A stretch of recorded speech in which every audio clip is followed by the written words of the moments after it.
Welcome to Uncovered. I'm Jarrod Kimber. With me is Behram Kazi. If you wanna follow him online, the best place to go is to Twitter, where you can find him at Def Mango, the deafest of mangoes that you will find.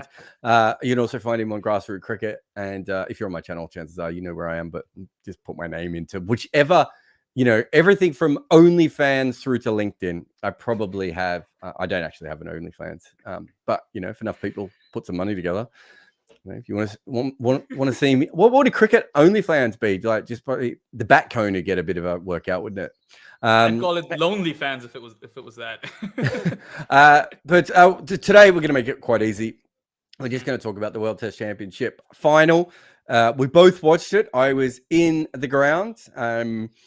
It was a really good atmosphere actually all the way through. I remember talking to some ICC people on the morning of day 2, and they were a little bit terrified that India were going to get Australia were going to make 700, and India were going to bowl out for 80 or something, because it's not that the conspiracies are true that the ICC wants India to win. What they really don't want is India not to be in the game if they're in the game. Do you know what I mean?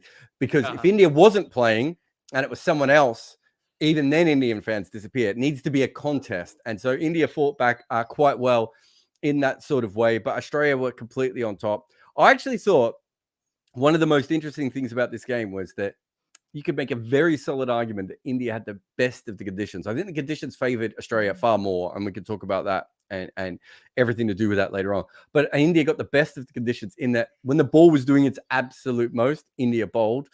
And they also batted for that period when the ball stopped doing anything on day 4, was it? Late on day 4, when all of day 4 really, but when we thought, that we're going to get so much inconsistent bounce, and it just stopped for a little while. And so from that perspective, I thought India got the absolute best of the conditions, and they're just not as good as Australia. And certainly Australia outplayed them, I think, almost all the way through this game.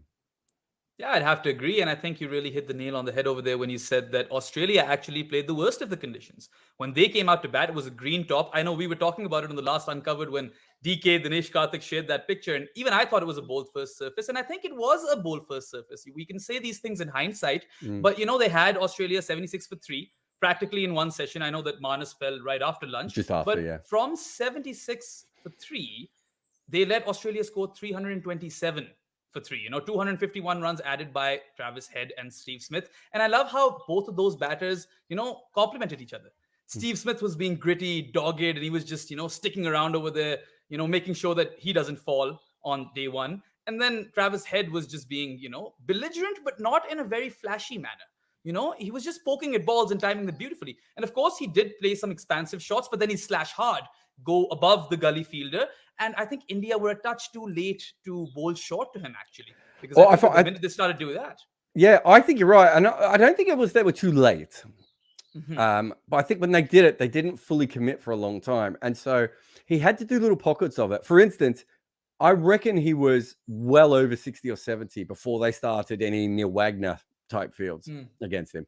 So the shot he was playing over the slips was... he was able to play that so easily because they never put anyone out. Whereas if you're really committing, if it's like, we're going to get him out with the short ball, that is one of the things that you do, right? You put someone just behind first or second slip, and you hope that if there's any sort of shot, the ball goes up and it ends up in that situation.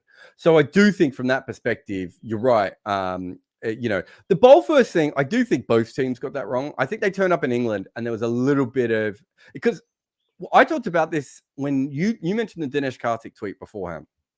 And I had a look at it, and it's like you could already see that it wasn't a green English pitch. It was an English pitch with touches of green on it. And both teams said they would have bowled. So I actually think both teams probably got that wrong. And it was a get through to lunch type of England day, which is a completely different... There's green pitches in England where you want to bowl on them because you want to essentially have the other team out for 150, 180 on the first by tee, right? I don't think that was ever this kind of pitch. And if both teams thought that, and I would assume they both did, they made a mistake. But yeah, the Travis Head one, I just think it was I think they had it as plan B, which is fine. I've got no problem trying to get him out normally first. But once plan B didn't work, they really had to once plan A didn't work, they really had to go with plan B. If that's what they believed, if they thought that was the second best way of getting him out. Only other thing I would say is that on any other day, he probably would have gone out to the amount of. So he made 12 mistakes off bounces.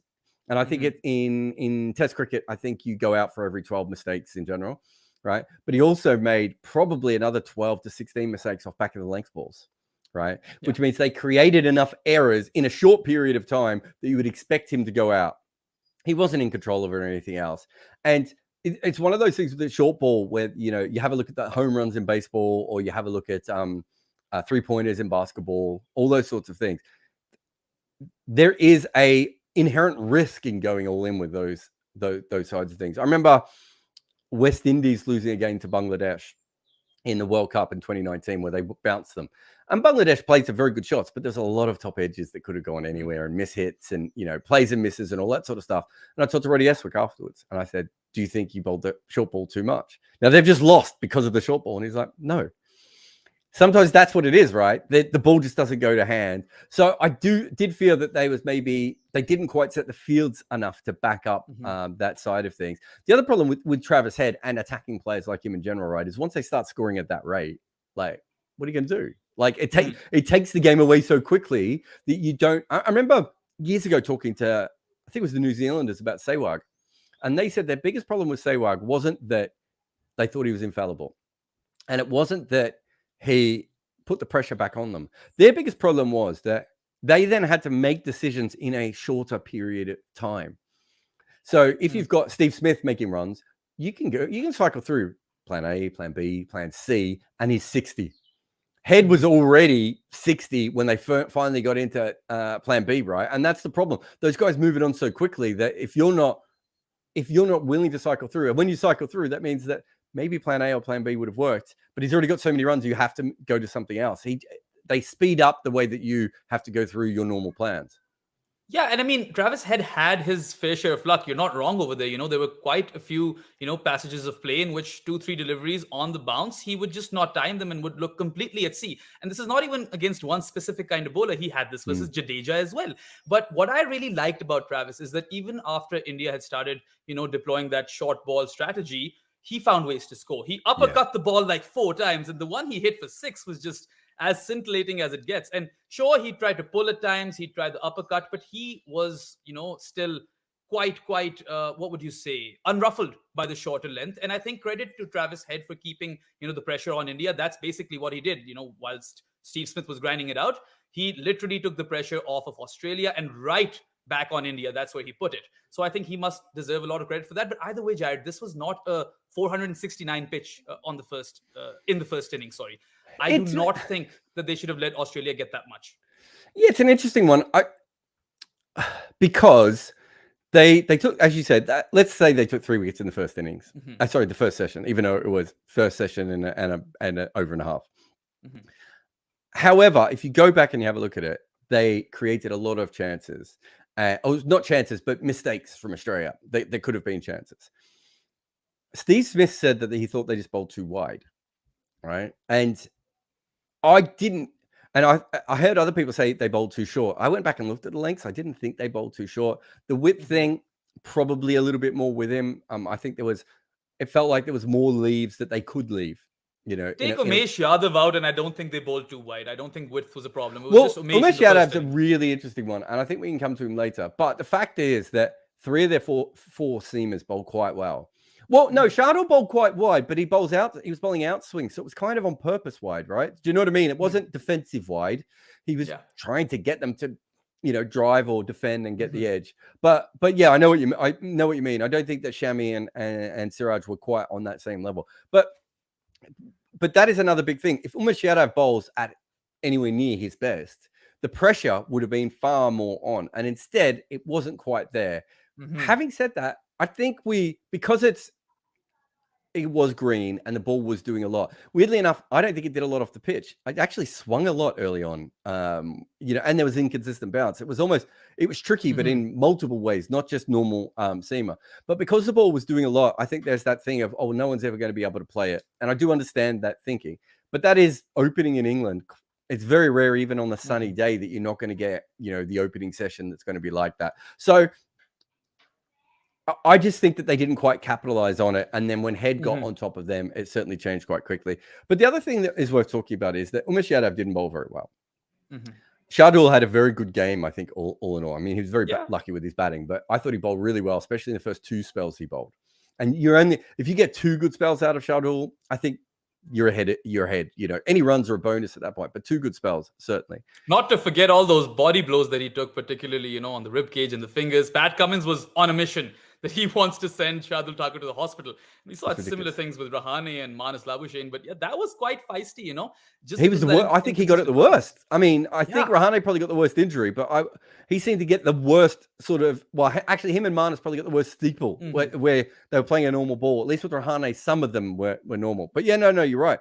But I want to bring us back to Ashwin. Right. So you're very, very clear that you wanted Ashwin to play. I've always said that I would have gone with Ashwin. Tell me exactly why, again, you wanted Ashwin in and who you would have put him in for, because this is the important thing. You can't just say you want Ashwin in. You have to make a proper argument. Well, hindsight is 2020, of course. But first, I'm just going to say or tell you why I wanted Ashwin to play. I think it's a no-brainer. I'm with Sunil Gavaskar on this. I know he's really fuming right now.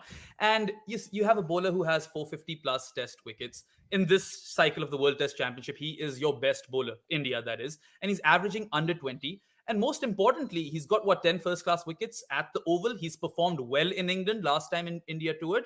And then, he averages under 27 in the first innings at the Oval.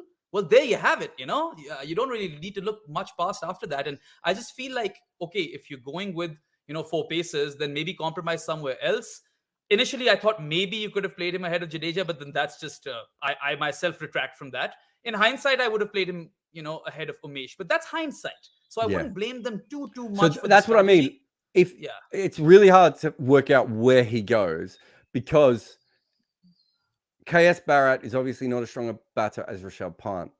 So the batting is already a little bit weakened at that point. And Saha or Ishan Kishan were not going to fix that problem. Everyone was going to be about the same level of batting. Right? Ishan Kishan might have... None of those guys are Rishabh Pant, so yeah. Yeah, exactly. You automatically you have that problem there. Jadeja bats at 6. In order for him to play, in order for Ashwin to come in and you not lose any of those seamers, right? That means that Jadeja has to bat at 5, which means you wouldn't have had Rahane. And it also means that you would have then had Bharat at 6, Ashwin at 7, Shardul at 8. Suddenly you're like, that's a really, really risky lineup. So the only way to do it is to lose a seamer. I probably wouldn't have gone in with Shardul. As well as he bowled, even looking back on it, Umesh should have outbowled him, but he didn't. But it's probably Shardul that you don't go in and you say that, well, Ashwin's batting is not quite at the same level as Shardul's outside of Asia, but it's something. So you're not losing as much on the batting there. But you've got someone who can bowl all the way through the game because I think Ashwin would have been good. Just because of the Australian left-handers, right? Yeah, tons of left-handers, I was about to say. Yeah. But when it comes down to it, if you'd done that, and I'm not saying it was wrong, because I think that's probably how I would have gone into the side. But if you'd done that, it means you would have had 2 seamers in Umesh. Right? And the problem is that I think in the previous cycles, which is probably why they did it for the last World Test Championship final, their seamers were so good and everyone was in such good form that picking 3 of them didn't make as much of a big deal. Whereas Siraj and Umesh have not been in as good a form of recent times in Test cricket. I think both of them were averaging over 30 in this cycle, I want to say. Whereas before, everyone was averaging 22. All the Indian bowlers were ridiculous. Ishant's gone, so you can't throw it to the old experienced guy. So in hindsight, though, I might have gone with Ishant over Umesh because I think Ishant has a lot of good performances in England, particularly London. He has a 7 for 8 Lords or something like that. Yeah, I think, it just seems like they'd moved on from him. Although having said that, we could have said the same of Rahane, right? And yet he came back. So, I get that. I don't think the last time I saw Ishant bowl, I don't think he would have caused any more problems than Umesh did. But that's not, who knows? Last time I saw Rahane play in a test match, I thought he would have caused no one a problem as well. So the point is, and I think this is really important, there is no correct answers. So obviously, and I haven't made the comments yet, but I'm sure there's some bumpy comments over there. Obviously, in the comments, there will be exact answers, but there isn't, I don't think, an exact answer. And the twin problems, we talked about this on the episode before, is that Rishabh Pant means you don't have a wicketkeeper who's a specialist batter. straight away, that's a big issue, especially, if you're trying to fit an extra bowler into the side. Essentially, that's what they were trying to do. KL Rahul is injured too, so he could have been a fix potentially, given that he scored a lot of runs as opener in England. But then again, he could. I mean, for a one-off game, maybe just give him the gloves, right? Although, if you're going to pick two spinners, you probably don't want KL Rahul to have the gloves. So again, that's what I mean. There's no perfect answer. If Pant and Bumrah are fit, Bumrah and Shami are so good that you go, chances are Siraj, even if he has an average game, is probably good enough as your third seamer. Having said all of that, remember, they came into this wicket looking at the green pitch, Dinesh Karthik. Australia were going to bowl first as well. Everyone was worried about how much it was going to go. And it ended up being a wicket that, sort of the more traditional sort of wicket that you see in the Oval, which is that it bounces a little bit, good carry, and then the spinners actually do quite well. I would say that the worst thing that happened was on that first day wasn't that they won the toss and bowled. It was when Jadeja started spinning the ball really early on, and they must have thought to themselves, "Oh, it would be handy if we had an off spinner here." But either way, as I said, I want to put all that detail out there. I don't know if I'll get around to making a video on it or anything. Although Cheyenne sent me a message today about going through every India loss. I feel like I've already done that recently, but every India loss at a major tournament. But the point is that these things aren't easy. Like, it's very rare for you to. The best way of putting it is, anytime you make a change to a lineup, you are probably changing the balance or the strength of that team. And in your mind, like, well, but can they only win with Ashwin if Ashwin is suddenly batting at what's the best way of putting it? If Ashwin is suddenly batting at number 7 and it's inconsistent bounce and Stark and Cummins are bowling to him. You probably don't feel that. Do you know what I mean? Suddenly, and Barrett's going in before him, and Jadeja's batting at 5. The truth is, they took a huge risk with Rahane, and it worked. And they probably didn't take a risk with Ashwin, and probably made a mistake there. Sometimes that's just how things go. Should we take a break? And after the break, we'll do the Gill catch. What else have we got? I'm having a look at my notes. The presses. We can talk about the presses. Oh yeah, you want to talk about the presses. And the 3-match thing. So you're listening to Uncovered with Jarrod Kimber and Behram Kazi. And after the break, we will talk about all of those things. But just a shout out to the people in the room. Who have we got here? Pratesh, Lakshman, Turan, Jay, Diagla. Thank you to everyone. We will see. If you do a super chat, we'll definitely get to those. But if not, we'll have a bit of a look later on as well. But thank you very much. And we will take a quick break. And then after the break, we will continue with this game because there's no point going anywhere else for this week. If you like what we are making here and you want to know if you can help out, well, you can. On top of asking super chats on our lives, you can also support us through Patreon or buy me a coffee. The more support we can get, the better and more videos we can make. On Patreon, there are plenty of other things we offer too, like a Discord server, the chance to ask questions directly, AMAs, and early versions of our recordings. This channel only exists because people like you help support it.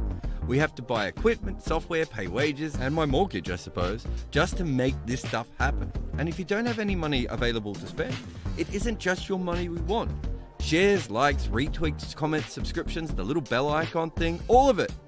They help us build and become more professional, make more videos, better videos, all that sort of stuff. So thank you for watching everything we make and for all your support so far.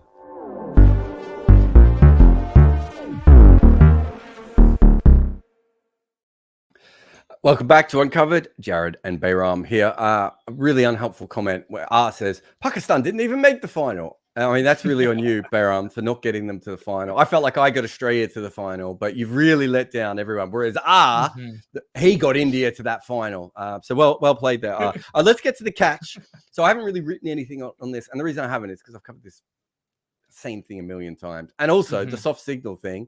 I kind of said this was going to happen, and then it happened. And I don't want to take a victory lap. I want the victory lap to come to me. You know, I want someone to pick me up and go on that. Anyway, let's have a look at the Shubman Gill. So if you're watching the podcast, you'll be able to see this. But for those who didn't see the catch at the time or are listening on the audio only, I'll just. Oh, he's taken it! Unbelievable! This is Cameron Green again. Would you believe it? 6 there. So there's an edge, and he dives to his left at 4th slip, and it's very, very low, and he picks it up almost behind him. His hand then drags along the ground. You can hear the crowd. That was the crowd seeing the replay, by the way, that last bit. His hand drags along the ground from the angle across the pitch, which is probably the worst angle to have a look at this particular catch, and we'll get to that in a moment. And you can see that his fingers are under the ball, but also that his fingers are not completely encapsulating the ball. And it's almost like he's got a split finger grip, the way that he's picked it up. The best way of explaining this, if you don't understand, is he probably caught this ball. And there are going to be a lot of people who are not going to understand what I mean by that. But what I mean is, if we didn't have camera foreshortening, the chances are that if you just saw it live, and there are 100 of us seeing it live, I think 70 or 80 people would say he's caught that. And then there'll be a couple of people go, oh, it looked a bit low to me. On the camera, it almost flips that number. And the reason it flips that number is because of the curvature of the ground. I called it thermodynamics as a joke on the video the other day. And it obviously makes the foreshortening have a problem. The other problem that we have, of course, is that specifically, there is no way of having a camera available that is in the right position for every single catch, because the cameras are all aimed at, the majority of the cameras are aimed at the center of the action. And in this sort of situation, that's not the case. If you want to know who has the best view of this catch, it is the square leg umpire. They thought it was out. That's not to say they're right, but they have of everyone in the world who has seen hundreds and hundreds of replays, the person at square leg, if they move their head quick enough to have a look, I can't remember who the square leg umpire was for that one, they would have had the best view of it just because of where they were, because they're facing in the direction of it. Green was catching it and diving towards them. But anyway, that's not me taking a victory lap, Behram. That's just me explaining what happened. It was he took 2 great catches in this match. Green, and I was directly behind. Who's the other one that he took? Rahane, yeah. So I was directly behind the Rahane catch. I was at about 1.5 second slip, and he was at 3rd or 4th at that stage. And I promise you, as a slip fielder, because I kind of feel like I'm in the slips when I'm in that position, I was like, well, that's past him. I couldn't believe he took that catch. So whether it bounced on or he took the catch cleanly and dragged it along the ground, Cameron Green made some incredible movements in this test match, although did also drop a ball that went directly in his breadbasket. But I know you've got a lot to say about it. Take it away. Well, I guess the best place to start would be that you definitely deserve a victory lap. Your team won. You're an Australian, of course, 9 ICC titles now. And you called it. I mean, we were talking on the Uncovered pod when the soft signal rule changed. And I remember that I was a bit happy because, it's gone, sour at times where if the soft signal says out, you say inconclusive evidence, and then there's nothing to be done about it. But over here, I personally felt that it was out. First, bravo, Cameron Green, first drove to his right, took a blinder to dismiss Rahane. I still think that was the better catch.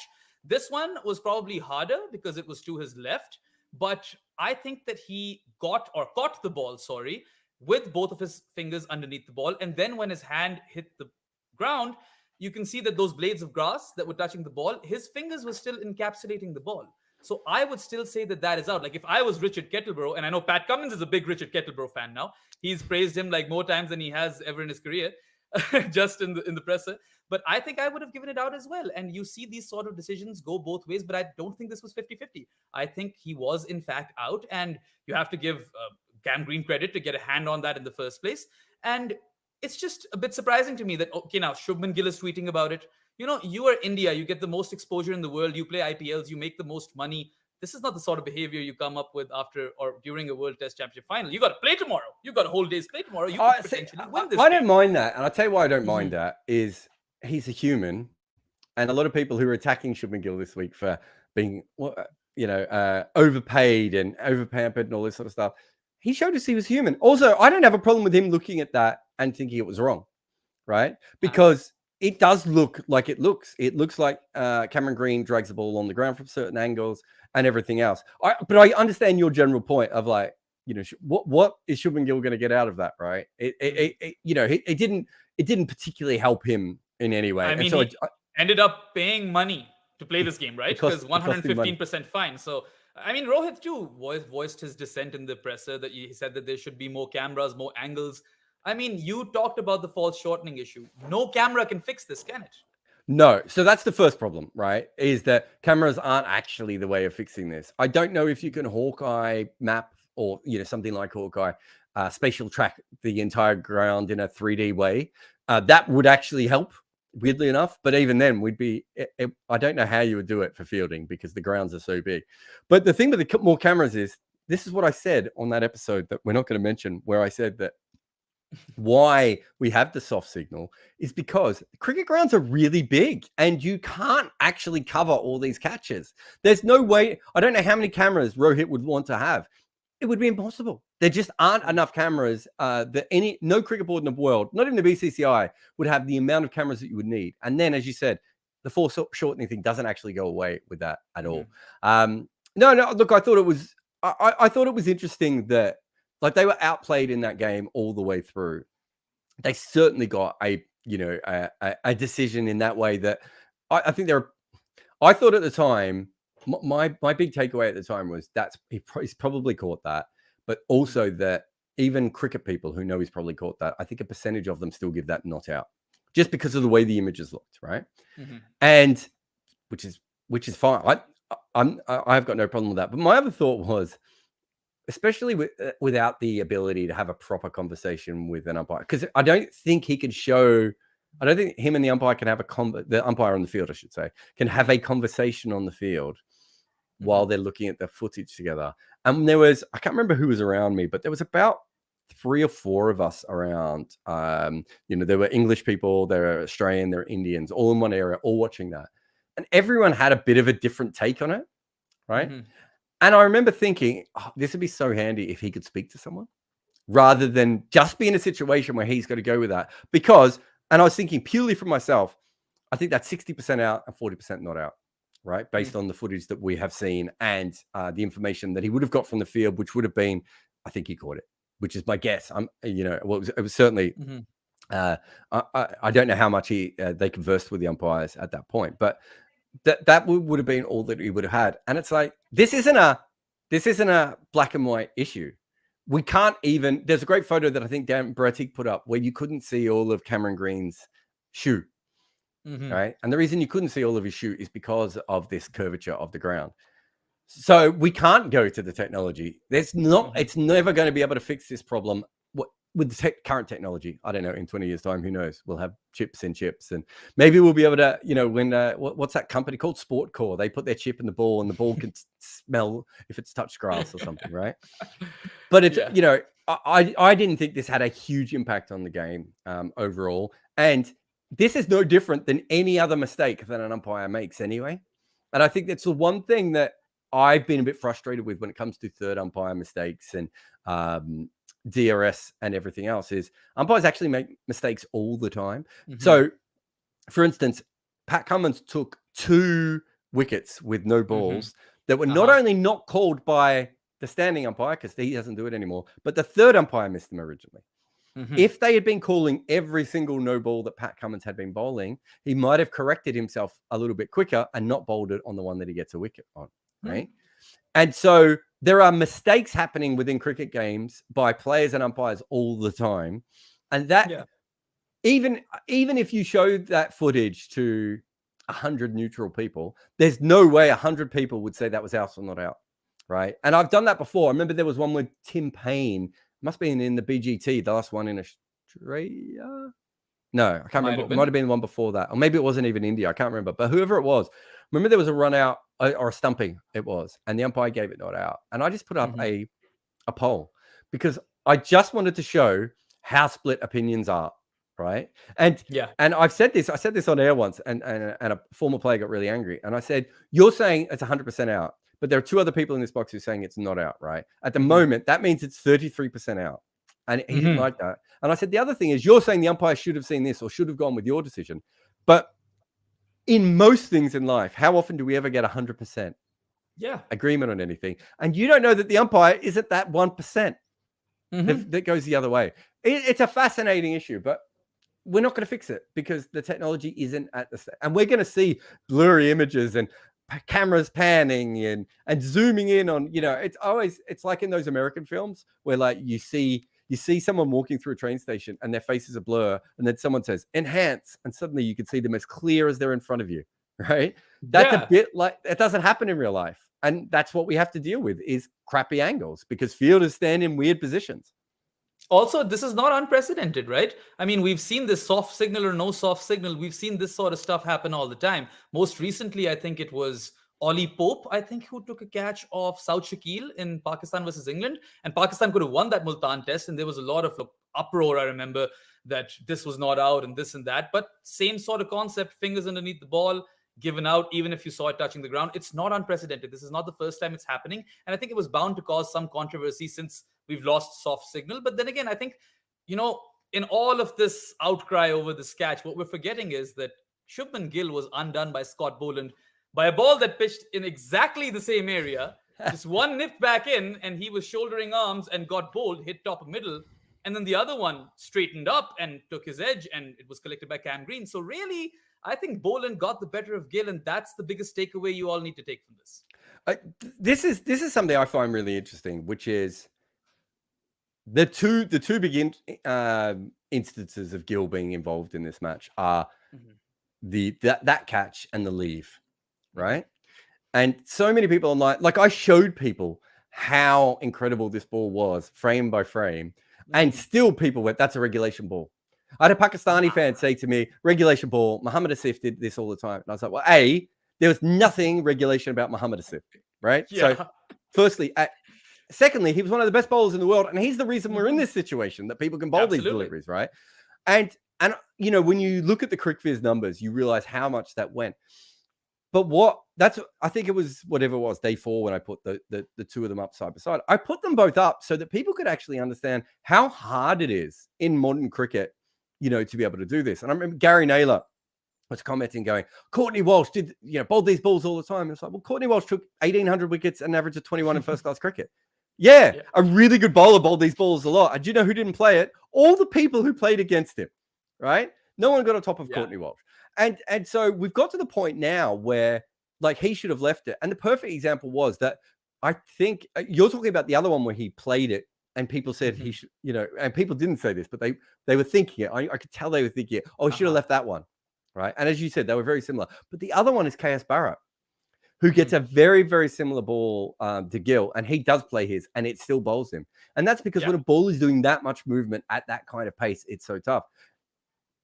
And, the whole thing with Shubman Gill is that he's everyone's favorite, and then suddenly he fails twice, and he's pampered, and he's soft, and he's been doing this. Suddenly the IPL is a farmers league. Every league you don't like is suddenly a farmers league, which is hilarious to me now. I mean, that whole thing needs to be shelved, that conversation. If the IPL and Test cricket can be a farmers league, then we're out of farmers leagues. There's no more farmers leagues left.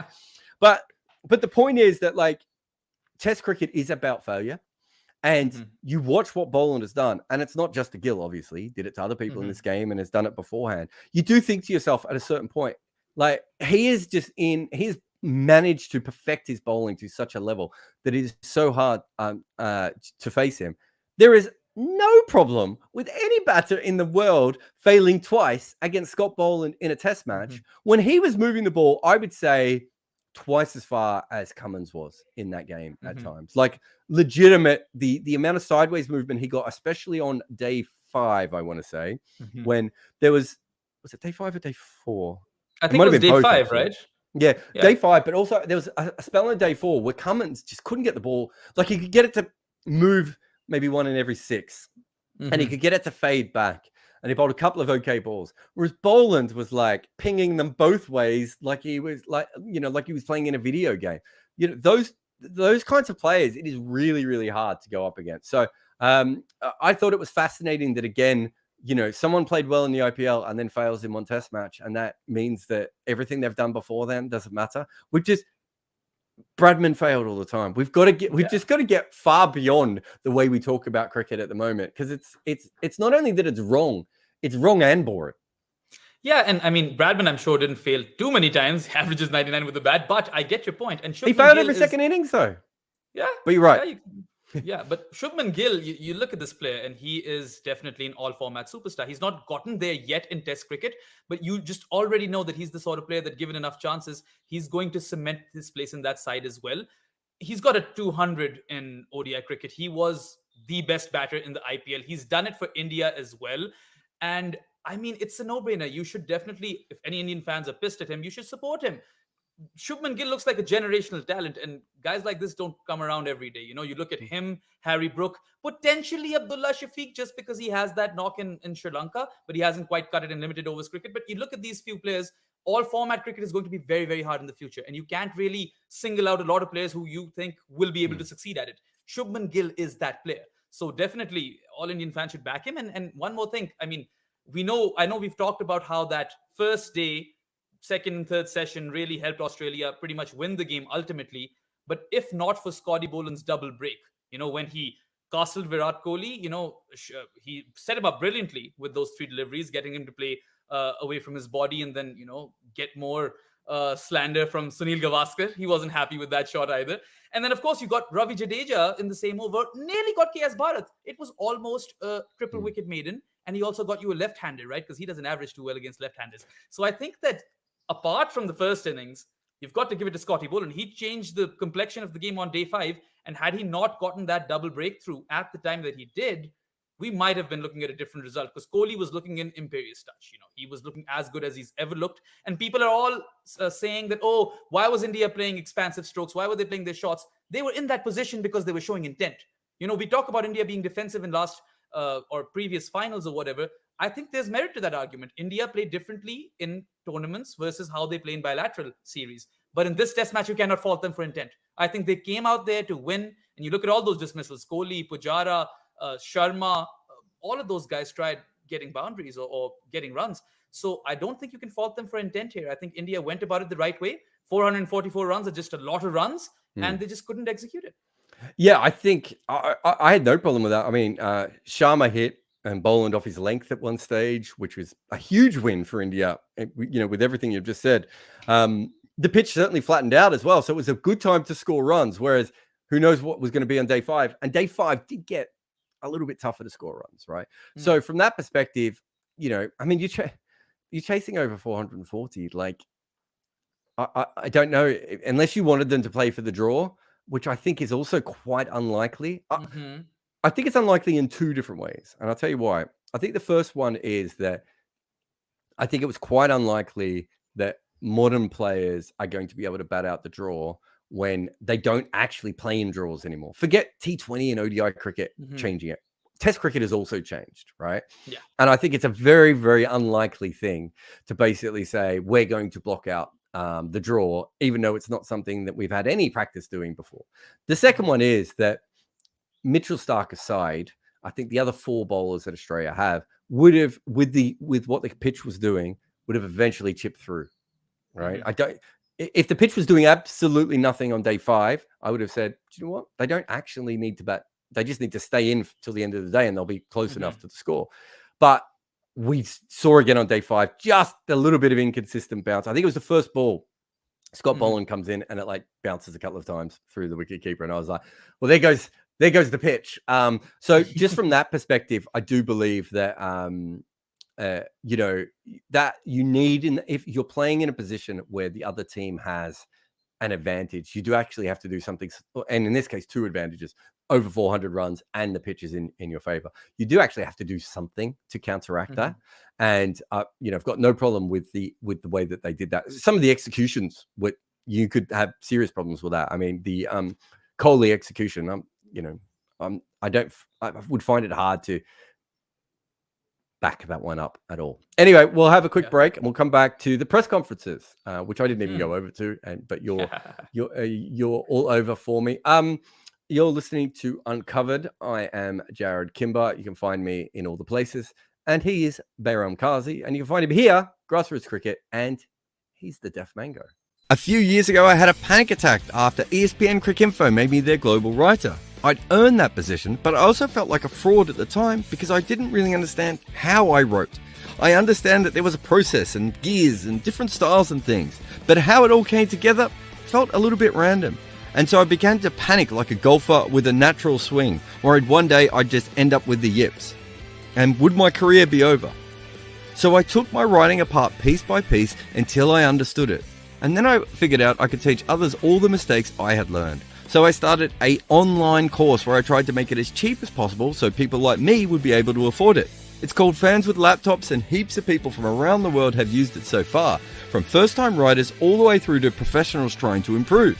I started with a simple plan to make each rider the best they could be, and from the feedback I've received over the years, it seems like the course does that. But after COVID, my career changed. I came to YouTube, started podcasts, wrote emails, and formed a new career on my own going forward. So I now had something else to offer, the multimedia side of things, social media and everything else. Not to mention that I was building everything up as an independent. And so I added all of that to my course. So if you have ever wanted to work in sports as a writer or podcaster or making videos or anything else, Fans with Laptops is the place to start. If you think you qualify as a fan and you have a laptop and you want to work in sport, click on the link. Welcome back. Just a couple of things. Someone says I have very good hair and I shouldn't cover it with a hat. It's just my hair just it does what it wants, and some days it's going to play balls. It doesn't look very good with the headphones on. I don't know what it is. I have tried. It looked quite good in the last test at times. I had some bad days as well, but a bit like the Indian team. Someone else says that catches can only be taken in the air. Well, that catch was taken in the air. That's the kind of the point that we're talking about. You're saying it wasn't taken in the air. I think it was Amit who put that through. It was taken in the air. That's the point of what the foreshortening makes it look like. And, you know, the different camera angles and everything else. It doesn't always look as what it actually is. And if you want to have a look, there's plenty of YouTube channels, YouTube clips at Channel 4, Channel 5 maybe used to do them. I think Channel 9's done it before. I think the Indian commentators have done it before. Foreshortening it's a really, really interesting subject, but we're not going to go back through that again. But thank you to everyone. Comments are flying in today. So thank you to everyone for being involved. Behram, you wanted to talk about the press conference. Yeah, I mean, there's a lot to unpack over there. But first of all, I just hope that they've let Virat Kohli eat something, because clearly that was a problem. Oh my God. That was so hilarious. So for those who don't know, and I would say most people listening to this will, but not everyone will, that after going out in the test match, Virat Kohli was eating some food in the change room and he enjoyed that food. And that showed that he didn't love cricket enough and he wasn't upset. There's two things to unpack here. One, it reminded me of the Sarfaraz yawn, of course, in the World Cup, where it's like a micro moment is suddenly way more important because the camera catches it. Whereas players eat a lot and players yawn a lot on a cricket field. But the other thing is that, like, when you play professional sports, you actually can't be as up and down as quite often the fans are. And the reason is that, you know, and I remember some really famous players taking me aside, talking to me about this, which was, we get used to losing in a way that no amateur athlete ever will. And we also deal with it in our own way. So I've seen people go out really, really poorly in games and come back to the change rooms, be like, hey, Jarrod, what's up? What's been going on? Right? You know, I haven't seen you in a while, sort of thing. And I've had players, the same player on a different day, completely lose his mind. So we're saying on one day he cared and on another day he didn't. It's just that he's processing these things all differently all the way through. And that is what happens. That is how they go about it. But sorry, you were going to talk about Rohit in the press conferences before I got obsessed with I just couldn't not talk about that, right? I was so baffled. And it's interesting because this happens a lot in the subcontinent. And I saw some fan also tweeting that, hey, Sachin didn't eat after the 2003 World Cup final for 3 days, but you see Kohli eating right away. He's not Gandhi. That's not his job, okay? I love the idea that you should not eat when you go out. And it's like, so we played the last test of the summer. We don't have another game for a month. But look, I don't want to show any weakness. Starvation is the only way to absolve yourself of the apparent sin that is getting out cheaply. But anyway, Rohit had a lot to say in the press conference. Of course, we've already spoken about how he wanted more camera angles and zoomed, lenses or whatever for the Gill catch. And we've already also spoken about foreshortening. So I don't think we need to cover that. But there were a few interesting things, which I also think, deserve some looking into and definitely come from a place of merit. First up, I think we've all talked about this multiple times in the past, is that it would be better if this was a 3-match series as opposed to a one-off test. Of course, Rohit did say that. And I mean, in an ideal world, sure. But I just think that with all of the FTP planning and the calendar as is, it's really hard to find a window. And then you have to have 2 full years of test cricket. Now, that takes out Australia and South Africa, right? Because they have their summer in December. So you'd have to completely change the cycle if you want to hold the final over there. And it's almost impossible to hold any sort of game, or let alone test match, in Asia during the summer. Maybe in Sri Lanka, perhaps, just because they're an island nation and they do host cricket in the summer. But it's, I think, definitely worth looking into, because the game would definitely prosper and it would benefit if this is a longer series, because there was a lot of hype. Everyone did enjoy it. And it was this one of those games where even though Australia were dominating, you just did not want to miss a single ball. And India also fought back well, even though they were fortuitous, and Australia gave them, a few chances. Either those would be 3 drop catches or 2 no balls. But I think Rohit definitely has a point over there. His other point was, of course, that, well, just to stop on that one. So Virat had made the same point last time. And I think before this game, Virat told, I think it was Vimal Kumar, again, it should be a 3-test series. So it isn't. India have been quite clear with that. And I don't think you'll find any of the players or coaches who don't say that. Right? Pat Cummins said it's a final. That's how finals are. And he has absolutely no issues with it. That's a bit different. Australians are slightly different only because we do knock out finals a little bit more than other people. But I think privately, like if you ask them what the best format was, they would all say it was a 3. Every test player I've talked to is like, of course it should be a long series. We don't do this in any other way, right? But it's never going to happen. It's not going to make enough money that you're going to have to have 3 tests. I don't think that's ever going to happen. So you can keep talking about it, but I'd be very, very surprised if we ever have a World Test Championship with 3 tests or 5 tests or 2 tests. Yeah. And I mean, different venues is also a challenge, right? Just because of the timing of the year. And Rohit did say that why not hold it in March? Because clearly Rohit is a bit, upset with the fact that India played the IPL right before this Test Championship final, and they hadn't found that rhythm in Test cricket. He said that quite openly. And while there is merit to that conversation, I mean, India were playing Test cricket right before the IPL. It's not like they haven't played Test cricket in a long time. So I think that might be not good enough an excuse. And it's not an excuse. It's just, I suppose, it's feedback. But yeah, I mean, what he's saying, and he's right, is that if you're going to play it early season in England, no one other than Pakistan is going to have played any test matches probably, because Pakistan played during the, are more likely to play during the IPL than anyone else. And even they don't, not many people want to play them, right? I think there's a fair argument to be said at that point of, if you're going to play it, it needs to be played at the end of a bunch of games and not randomly in the middle. Again, I don't think that's why India lost or anything like that from that perspective, because both teams had to go through that. But it's weird that I can't remember who was talking about this, but someone else maybe wrote an article about this or something. It is weird that like Test cricket finishes, then there's a pause, and then we have a final. Because you talk about the Pat Cummins thing of, it's a final. Yeah, but finals happen like a week or 2 weeks after the semi-final at worst. They don't happen months later. And I do think that is another, I mean, there's a million issues with this tournament. We could go on forever. But yeah, I do think that is another issue. But continue. Also, I mean, if you're just throwing issues out there, why doesn't each team get to play an equal amount of games? I mean, that's my biggest beef, right? Yeah. Coming from a Pakistani perspective, I'm not happy playing 6 test matches a year. So there's a lot of things that could or potentially should change with respect to the World Test Championship final. But I think that, when you've lost, it doesn't come across as particularly good if you're coming out with tons of issues, which is you're saying this could have happened, that could have happened. Take it on the chin, move on. India are a fantastic test team. They didn't have 2 of their best players in Jasprit Bumrah and Rishabh Pant.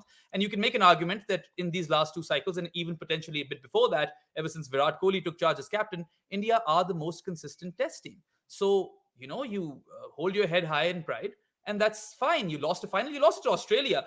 In 11 ICC finals that they've been in, and someone can correct me if I'm wrong, but I think I'm right, they've won 9. The only finals that they've lost are 96 versus Sri Lanka, and the 2010 T20 World Cup versus England. So you're looking at serial winners, and we know how good this Australian unit is, this particular test team. They were by all means the best team in this particular cycle of the World Test Championship. And that's also partly because other teams dropped. But they had all bases covered. In fact, they also got a blessing in disguise when Josh Hazelwood got injured, because then Scotty Boland got to play. And I actually want to talk to you about that as well. But anything you want to add before that? No. The only thing I would say is I think most of the Indians were on record beforehand. So I think it'd be a bit unfair to say to them, don't talk about it afterwards. I mean, someone like Kane Williamson probably wouldn't. But I think if you ask Rohit a question, he's probably going to answer it. And so, there's plenty. This isn't a real tournament. As you said, not everyone plays the same amount of games. The final is random. From a cricket perspective, it would make much more sense if there were 2 venues available and you tossed a coin. All these sorts of things. Like India got the best of the conditions in this test match, but we almost got like a semi-Australian wicket in the end, right? You know, now maybe if Boomer and Pant plays, that doesn't matter. And you know, but those things do probably mattered more when New Zealand went to England, basically got a home pitch, right? So there's so many flaws. If you're going to do it properly. And we have never done that with the World Test Championship. I've got no problem with the players moaning about it, because I know privately they all moan about it. And so this is the time that you talk about it. And I'm sure if we went through their notes, they've had a good amount of those as well. And also, if I was Australia and I won the tournament, I'd be like, yeah, one game's fine. Yeah, I mean, and credit to Australia for that. You know, I don't know what it is. Do you guys inculcate like some sort of winning mentality, right? When the kids are young, maybe sport is just too big in Australia all over. You've got AFL. They routinely make it to the FIFA World Cup as well. And that's not even their sport. And then you had like players like Leighton Hewitt in tennis. So Australians take their sport very seriously. And Test cricket, even though they might have underplayed this World Test Championship final prior, but then you see Pat Cummins, Mitchell Starc, Steve Smith, David Warner, and there was one other guy. I can't recall whom, but they were holding all of those trophies, you know, the World Cup, the World T20, and also the Test Championship Mace, because they've won it all, those particular set of players. So they can take a lot of pride in that. You can take a lot of pride in that. And yeah, I take no pride in it. But if you go back, thing with Aussie mentality, do you think it has to do with something, their winning or success rate? Well, no. So the first thing I would say is, of all those finals that have gone into, what percentage do you think they weren't the favorite in? Let me think. They were favorite against Sri Lanka, I believe. Yeah. So I would say they were favorite, they probably everything except for the 1987 World Cup. And T20 against England, I would have thought they would have been a marginal favorite. I don't think they would have been a massive favorite. Everything else, they're a favorite. You expect the favorite to win the most because they are the most winningest team, right? So from that perspective, I don't think there's any special like final juju they have. They've been they're generally the best team all the way through, and then they win the thing. The sporting thing it comes down to a bunch of different factors that come together. One is that sport in Australia, through suburban and country Australia specifically, was almost more important than church and religion in the way that Australia was set up. And that it was a community aspect, right? If you didn't play cricket or football or netball or tennis or whatever the sport was, or swimming, you were missing out on probably something in your life, because everyone was there, especially in the country, but even in the suburbs back in the old days. So there's a big part of that. Australia doesn't have any wars, right? They don't have to worry about anything like that. The closest they ever got to was, the Japanese on the fringes of them. They really haven't had anything from that point of view. They had an indigenous population, which they massacred and I'm trying to think of all the different words, but massacred and decimated and tried to breed out of existence, right? But it was a small indigenous population, right? Compared to some of these other countries. They didn't have to deal with it in a way that New Zealand or South Africa or Zimbabwe or any other countries did. So from that perspective, it was very good. Then you have it became a very wealthy country around the 80s and 90s, which meant that wealth also went to sport, and which meant that Australia was ahead of the world when it came to professionalism in sport, right? We didn't have to worry about having a college system like America, right? We didn't have to worry about, the government interference as much as in China or Germany or somewhere else. It was literally, there was an industry there and the government backed it as much as they had to, but there were so many people involved. And it's an outdoor culture, right? Like not everyone's an outdoor culture. It'd be really interesting the next 20 years, because Australia's now too hot to go outside and play any sports. It's ridiculous how hot it is. But I think all those things play a part. The cricket thing, the only extra thing I would add to cricket is that because of the way the cricket developed in Australia compared to how it developed in South Africa, Pakistan, Sri Lanka, New Zealand, and everywhere else, is that cricket was played like a team sport in Australia. And I don't really know why. I know Aussie rules plays a part in that, but even if you go back, there was always a feeling that you listen to the old English cricketers in their books and everything. There was a big part of it where it felt like they were a bunch of golfers going off on the Ryder Cup. Cricket isn't played that way in Australia. And I do think that is a better way of playing cricket if everyone is sacrificing for the other people, rather than the Jeffrey Boycott thing of, Don't tell everyone how to pick this guy's slower ball because then we won't be the special ones, right? Hmm. I'm not saying there's never been anyone like that in Australian cricket, but I think that overarching thing is quite there. But look, if you're just talking about this World Test Championship, they're the best batting team by a distance coming into this final. I would say that they were the better bowling team in this final. And I would also argue that as good as India had been, I think the Indian bowling was, their figures were juiced very heavily by the fact of their home pitches. So I think it'd be hard to say that Australia at least wasn't as good as the Indian bowling team, but maybe even slightly better. And for the first time for the first time since Keith Miller, but certainly for the first time since Shane Watson was, young and a very good bowler, Australia have 5 genuine wicket-taking options in their team. Yeah. And they didn't have that during Warne and McGrath, right? They didn't have that during, Lilly and Tomo and all those other periods. They never had that, really since Alan Davidson and Richie Benaud left. There had been, that they'd got a lot of those sort of Tom Moody, Steve Waugh, handy players. Dibbly-dobbly bowlers, not someone like Cam Green who can really, bowl him fast. And he's also a really, really tall guy. So that's why, for him to dive the way he did on both those occasions with that big a frame, I think that is quite an effort. But also, the Cameron Green thing. I just finished on the Cameron Green because you're right. So you think about Cameron Green. So Steve Waugh was probably in the first 5 years of his career a better bowler than Cameron Green has been in the first 2 years of his career, right? You were probably too young to have seen any of it, but bowled very much like Shardul Thakur, maybe slightly slower. He was definitely slower, but even slower for his thing. But he thought he had the skills of a bowler, but thought like a batter, right? Which is a really good match, to have. But he can only bowl little outswingers, right? And then eventually little in-swingers. Cameron Green can move the ball in the air. He can use his bounce and he can bowl bounces for you. He's 3 bowlers in one, right? So that, again, Shane Watson could have been that, but just physically couldn't do it. And by the end of Shane Watson's career, he's basically like Steve Waugh. Really tight, really clever, but essentially you're going to get low economy rather than any wickets, and their bodies were completely falling apart. That might happen to Cameron Green as well. But the point is, right at the moment, they have something that they haven't really had, which is Cameron Green has so many bows, to his string. I almost said so many strings to his bow. He's a fascinating bowler from that perspective to have in that side in a team that just hasn't had that in a million years. Yeah, it's the balance that he provides, right, to that unit, not just as this 3-in-1 bowler, but also as a terrific fielder and a very, very handy bat. And just before, we end this show on a closing note, I want to take you back to Sandpaper Gate.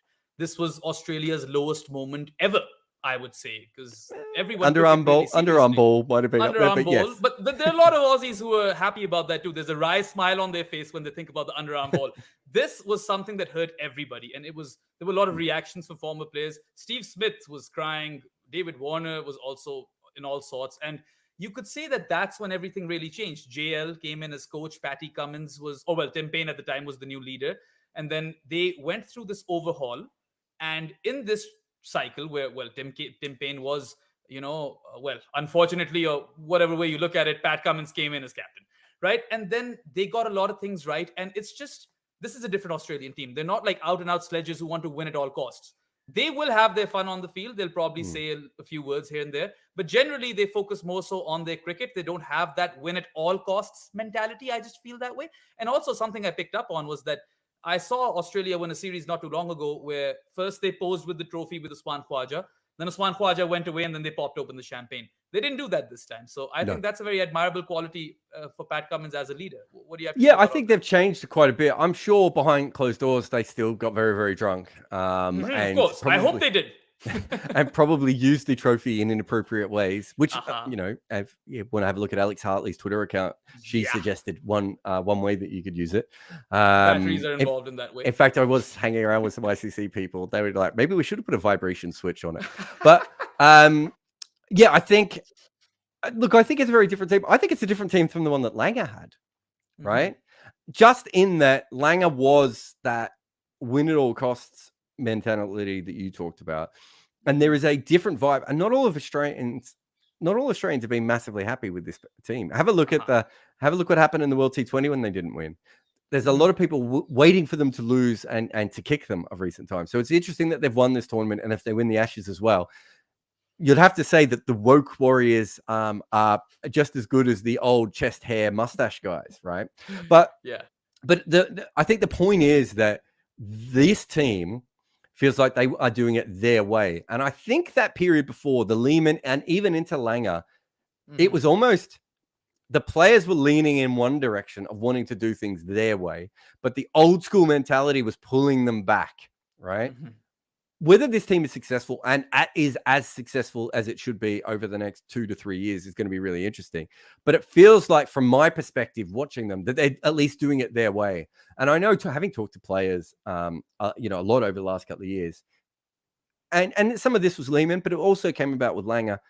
They felt like they knew the best way to get the best out of them, and they were being pulled back into that other method.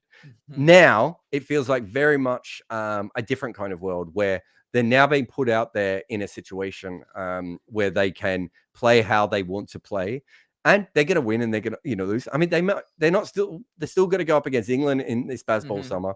They're then going to go against England and India in the World Cup, who probably both go in as favorites ahead of them in that particular tournament. It's not like we're sitting here going, they've won the World Test Championship and so they're blitzing, but they are certainly the best Test team in the world over the last couple of years. And so from that perspective, I think it was good. I sometimes, when Australia does something, get an Australian bit of pride. I didn't really get it from the World Test Championship. Maybe because it didn't exist when I was a kid, so it's not particularly something that matters all that much to me. But I don't really care about any of that sort of stuff. I would just to finish off the show, we've got a super chat from Manan who says, "How intensively will you be covering the Major League Cricket?" I would say, as it currently stands, I'm not sure if they put the schedule out yet, but as it currently stands, I think it might clash with India, West Indies. I think I'm trying to remember if I've got my dates right on that one, or it's the end of the Ashes. It clashes with something that I will probably get paid to do. I tried to organize some work with Major League Cricket and to do some videos with them. It looks like that's not going to go through. If that goes through, then there'll be a ton of Major League Cricket content on around that I'll be making. But at this stage, I think I'll probably dip in and dip out. I'll certainly watch it. I'm really, really interested. I've got some friends who are working in it. Obviously, I did helped with some of the analysis of the draft teams of the draft or the auction or whatever it was. It was a draft. It was a draft, that one. I think it was a draft. Yeah, I should know that. There's too many different things in cricket.